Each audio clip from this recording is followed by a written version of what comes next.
আমি জুবাইর রুবেল, সুখের খামারের ফাউন্ডার। বেসিক্যালি এখানে আমি একটা ফার্মিং করার চেষ্টা করছি, যেটাকে আমার নাম দিয়েছি সুখের খামার।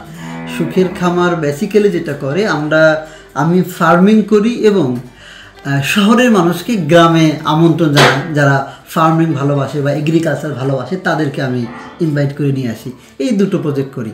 তবে বেসিক্যালি এইখানে আমি এই মুহূর্তে এই খামারে গরু পালি এবং মুরগি পালন করি, আর ইয়ার মধ্যে ভেড়া এবং ছাগল পালি। আর এছাড়া আমি যেহেতু নিরাপদ খাদ্য নিয়ে আমার সবচেয়ে জরুরিভাবে কাজ শুরু হয়েছিল, আমি এখানে ধান চাষ করছি, সবজি করছি, কলা চাষ করছি, আরও কিছু সবজি, ঘাস হয় আমাদের গরুর জন্য।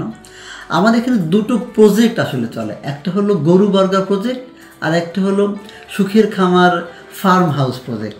তো গরু বর্গার প্রজেক্টে আমরা যেটা করি, বেসিক্যালি যখন আমি দেখলাম যে ফার্মিং করে প্রফিট করা যাচ্ছে এবং এই প্রফিটটা করার জন্য আমাকে যে এফোর্ট দিতে হয়, সেখানে যদি আমার গরু আরও বেশি থাকে, ওই মোটামুটি কাছাকাছি এফোর্টেই আমি আরও বেশি প্রফিট করা সম্ভব। যেহেতু এটা আমাদের পরীক্ষায় পাস করেছে, হ্যাঁ লাভ করা যাচ্ছে। তো তখন আসলে আমি একটু ঘোষণা করি যে ভাই আমরা একটা প্রজেক্ট চালু করি, যে গরু বর্গা প্রজেক্ট। চাইলে আপনি আমাদের এখানে গরু বর্গা দিতে পারবেন। গ্রামের ভাষায় বলে বাগি দেওয়া, আদি দেওয়া, যেটা শহরের লোক বলে যে এগ্রিকালচারে বিনিয়োগ করা।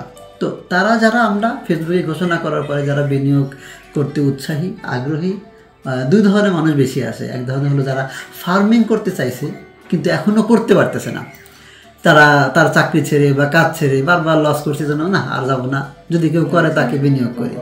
আর এক ধরনের লোক আসতেছে যারা এই অলস কিছু টাকা আছে, ঠিক আছে দিয়ে রেখি, শর্টটা আমরা 6 মাসের প্রজেক্ট নেই, যে আপনার টাকায় আমরা গরু কিনবো, এই গরু 6 মাস আমরা এখানে আলো যত্ন করবো, খাওয়াবো, ভালোবাসবো, এরপরে গরু যখন বড় হবে, মোটা হবে, তাকে আমরা বিক্রি করব। বিক্রি করে যে প্রফিট হবে তার 50% আমরা বিনিয়োগকারীদের মধ্যে ভাগ করে দিই, আর বাকি 50% সুখের খামার রাখি। তো তারও লাভ হয়, আমারও লাভ হয়। এইভাবে এই প্রজেক্টটা চলে।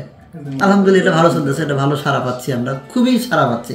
প্রত্যেক দিন অন্তত 20-25 জন করে ফোন করে আমাদের খোঁজ নেওয়ার জন্য, শুধুমাত্র আমাদের ভিডিও দেখে। আর একটা জায়গা আমরা কাজ করতেছি এখন, সুখের খামার ফার্ম হাউস নিয়ে। এইটাতে আমাদের ইচ্ছা হলো আধুনিক ফার্মিং হবে এবং একটা এগ্রো ট্যুরিজম আমরা এবার প্রফেশনালি করতে চাই, যেটা আমাদের খামারের এই ডান দিকের অংশে, এখানে রাস্তার সঙ্গে, এখানে 30 বিঘা জমির উপরে একটা বিশাল মডার্ন বা মডেল খামার আমরা করতে চাই, যেটার মধ্যে আমরা যে গত 2-2.5 বছর পাইলটিং করেছি যেসব জিনিস, সব খামার এখানে থাকবে। গরুর খামার থাকবে, ছাগল, ভেড়া, হাঁস, মুরগি, মাছের পুকুর, দুম্বা থাকবে। আমি এখনও পর্যন্ত গত বছর এবছর মিলিয়ে প্রায় 150 মানুষ এখানে বেড়াতে আসছে। তারা প্রচণ্ডভাবে তাদের হৃদয়ে আন্দোলিত হয়েছে, তাদের স্ট্রেস তারা রেখে যেতে পারছে, তাদের মধ্যে যে মানসিক যন্ত্রণা ছিল সব ঝেড়ে ফেলে দিতে পারছে। এই জন্য আমাকে কিছুই করতে হয় নাই, প্রকৃতির এই ক্ষমতা রয়েছে। আপনি যদি একটু বিকেলে একটু পরে রোদ কমলে খোলা মাঠে একটু হাঁটেন বা খোলা ধান গাছের পাশ দিয়ে যান, 10 মিনিট পরে বলবেন যে ভাই ভালো লাগতেছে। এর বিশেষ কোনো কারণ নাই, বিশেষ কিচ্ছু করতে হয় না। তো অনেক কথাই বললাম। আমি যারা দেখছেন সুখের খামারে তাদের আমন্ত্রণ জানাই, বেড়াতে আসবেন, কৃষিকে দেখবেন, আমরা কীভাবে নিরাপদ খাদ্য উৎপাদন করি, নিজেরা খাই এবং আরেকজনকে খেতে উৎসাহিত করি। থ্যাংক ইউ, আসসালাম।